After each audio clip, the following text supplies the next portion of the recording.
Jumpa lagi bersama dengan saya, Mr. Sorchan, di dalam channel pengembangan kepribadian atau mentoring self improvement. Saat ini kita akan belajar bagaimana seorang pemimpin muda bisa dipercaya meskipun ia belum menorehkan jejak kesuksesan.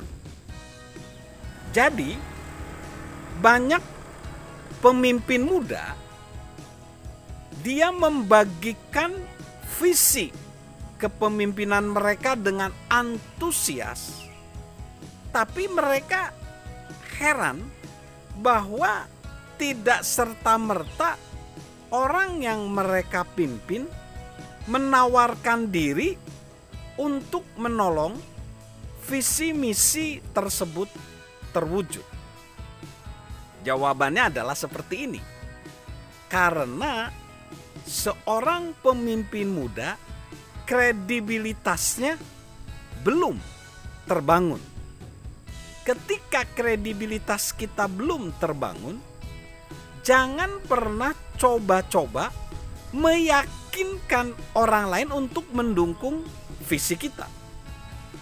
Jadi kuncinya, raihlah kepercayaan dulu sebelum meminta dukungan. Dan kita hanya bisa mendapatkan kepercayaan, kredibilitas melalui karakter dan kompetensi. Ketika baru memegang jabatan, besarnya kepercayaan sementara yang bisa kita terima akan ditentukan oleh banyak hal.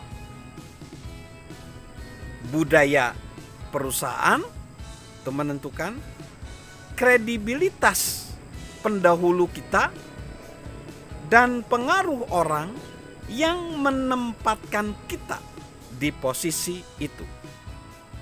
Jika lingkungan dan budaya kerjanya negatif, mereka bisa berasumsi kita tidak akan menjadi pemimpin yang baik dan cuma sedikit rasa belas kasih ada di lingkungan negatif. Dalam lingkungan yang lebih positif, mereka lebih bersifat terbuka dan berprasangka baik. Tapi setidaknya cuma 6 bulan. Selama 6 bulan itu, perkataan kita lebih penting daripada jati diri kita. Namun, setelah waktu tersebut, perkataan tidak menjadi lebih penting daripada karakter kita dan kompetensi kita.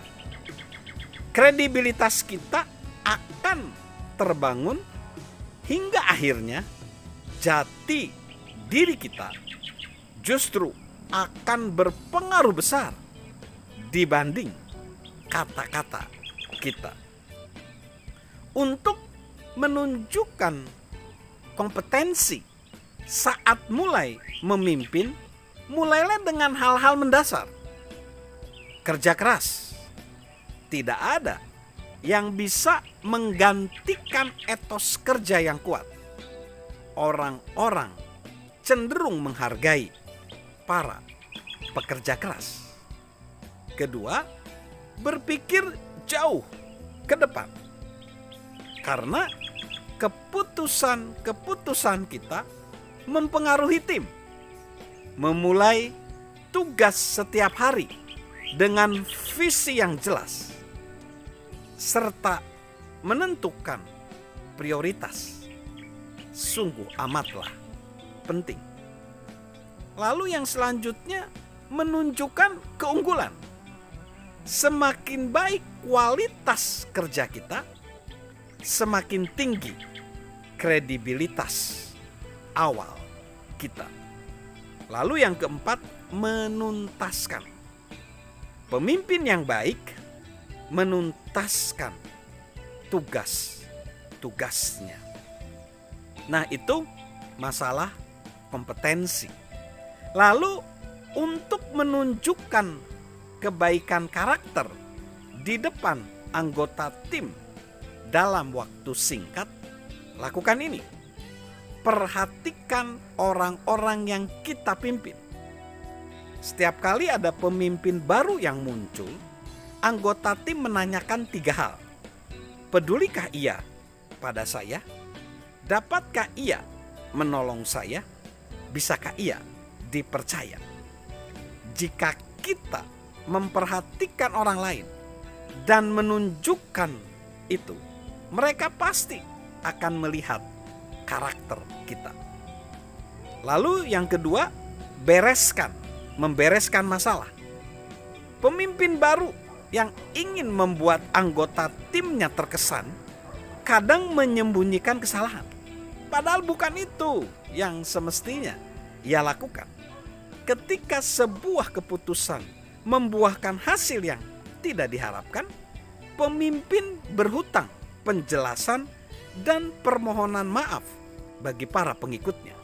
Mungkin akan terasa menyakitkan pada saat itu. Tapi dengan demikian, kredibilitas karakter mereka terbangun. Akan lebih baik jika mereka dapat menebus kesalahan itu. Lalu yang ketiga, menyampaikan kebenaran. Ketika perkataan dan tindakan pemimpin konsisten, pengikutnya tahu pemimpin itu bisa dipercaya. Kejujuran menambah integritas pada visi dan kredibilitas pelontar visi. Dalam jangka panjang, kita lebih menghargai kebenaran meski kebenaran itu sulit diterima.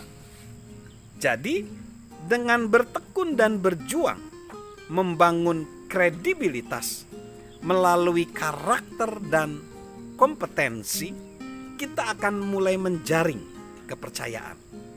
Semakin besar kepercayaan, semakin luas potensi dan pengaruh yang kita miliki.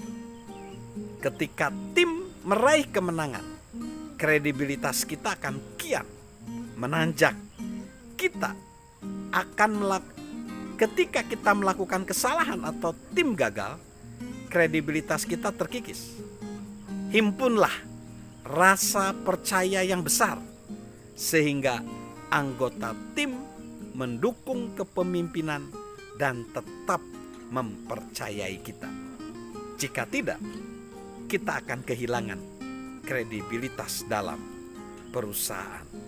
Salam khususnya bagi pemimpin muda untuk memulai kepemimpinan dengan kredibilitas, membangun kredibilitas melalui karakter dan kompetensi. Dan tentunya salam sehat selalu dari saya, Mr. Sorjan.